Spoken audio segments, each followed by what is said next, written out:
Well, good morning. Thank you for joining me. Brand image, customer experience, customer engagement. Now, the recent video some of you might have seen, the one where I talked about the staff management. You can't get a new member of staff, train the one you got, blah, blah, blah. Anyway, obviously hit a raw nerve with a lot of people. Now, I'm going to split this slightly into two because that's how it's come in. So I've got the business people talking to me, and that's split into two. And I've got employees talking to me, and that's split into two. So fundamentally, the business people, we go in and we don't, our staff do their own thing. I wish they'd step up. I wish they'd do this. I wish they'd do more. So that's one line. And then the other one was, well, how do we train our staff? How do we get our staff on board? How do we get our staff motivated? So you've got the negative bosses and the positive bosses. Well, you kind of knew that was going to happen. But bizarrely enough, flip the coin over, the employees that contacted me, most of which, and I say most, the big majority were, how do we get our bosses to listen? And they're kind of like, hang on a minute, they're being negative because their bosses are obviously not listening. But some of the comments that come back, the private messages, we've been telling our boss for years, we've been, writing down feedback forms, we've been doing this, I've been in the job 4 years, 3 years, 2 years, I was taken on to do this job and I haven't done it, I'm not given any respect, I do this job because I like the job, I get the same money working in Tesco's, but I like being close. We are part of this business. We wear the uniform. We've got a little bit of pride. There was a few negatives that said, I do it because I need it. It's close. It suits me. And the minute I can get the uniform off and go, the boss is a dictator. Do what I do. Go home. Don't think about it. And if the place isn't there on Monday morning, I don't care. But the majority of the employees were quite proactive. I've been trying to give my boss, can I give my boss your number? Can we, I watch your videos. This is, the bosses don't listen. And something that I did many, many, many years ago that I think I need to go back and redo was undercover boss.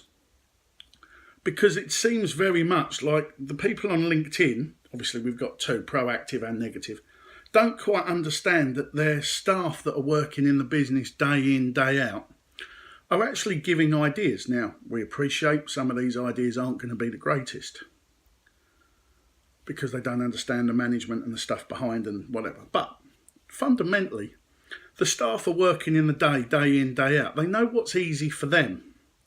And although some managers will say, they're making it easy for them. No, if they're making it easy for them, it's time management, so they can do more. Now, I remember back in the day, and I'm going to slightly go off, but you'll get the gist. Back in the day, we did a time management thing in a car garage with a load of mechanics.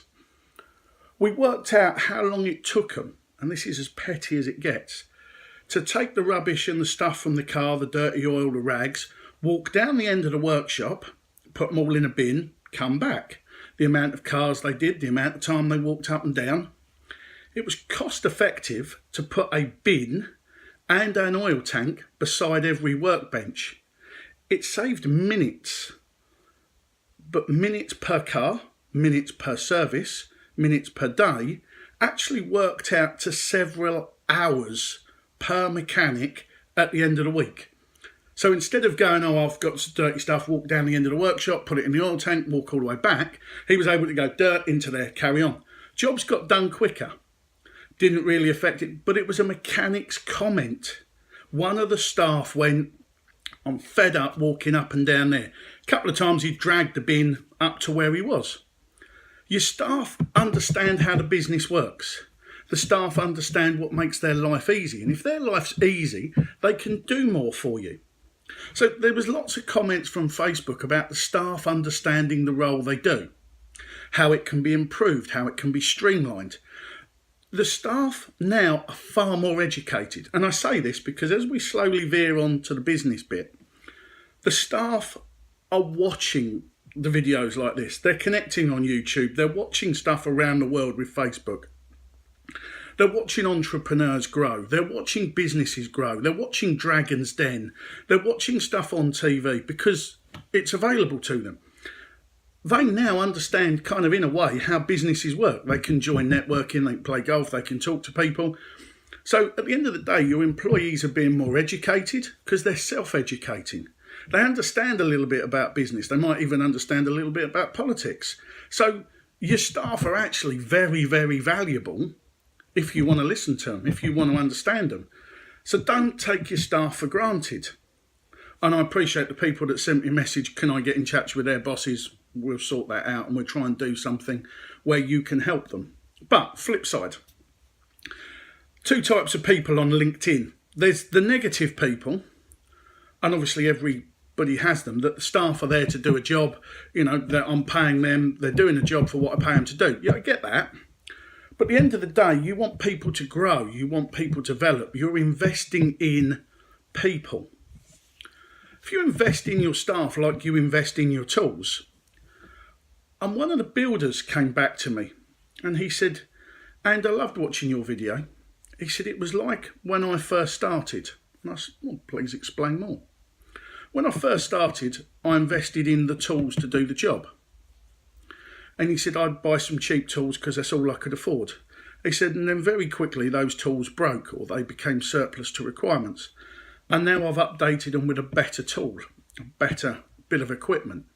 And that bit of equipment is now 5-6 years still giving me a better response. I'm able to do more jobs. It's a bit like buying a new van and a new truck and a new bit of equipment. It's lasting longer. He said, and that got me thinking. He said, that's how I should employ my staff. Get the best I can afford, work with them, show them the job I want them to do, and let them do it, because they will give me years of service. And I said, that's exactly what I wanted people. That light bulb moment that says, our staff are our assets. Now, I'm not saying take them out and play golf with them or do whatever with them. Now, I know some businesses do. There's a lovely business down the road from where I am, takes them to Speedway and takes them out to the horses and bits and pieces. And his staff, he hasn't had a turnover in staff in about 4 or 5 years. They're incredibly loyal. But they go out and they get work for him. So consider this. If you can't afford the staff, that's one thing. The difference being the staff you've got, as with the flip side, the Facebook people, they want to give you feedback. They want to give you their time. They want to give you, you're employing them for 8 or 9 hours. Understand what they do. Understand whether any of it can benefit you, because they're in that business. They're working in it. So got me thinking with this builder that said to me, I invest in the right equipment to do the right job, and that takes me forward. And I clean it and I look after the tools and it gives me a lifetime. And I kind of think that's exactly what you need to be doing with your staff.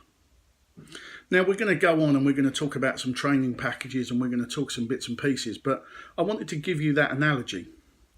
One of the videos, my video, was seen by one of my connections that went and resonated with me perfectly. I hear what you're saying. It's getting aesthetic to LinkedIn. I buy the right tools for the job, I buy the best tools I can, and the tools for the job make me last longer. I've basically employed somebody for X amount of hours to do the job right.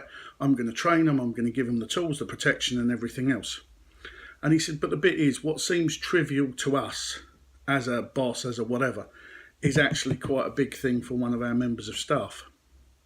You know, the right uniform, an extra hat, an extra pair of gloves, an extra pair of boots, and, you know, having what seems simple things means a lot to some people.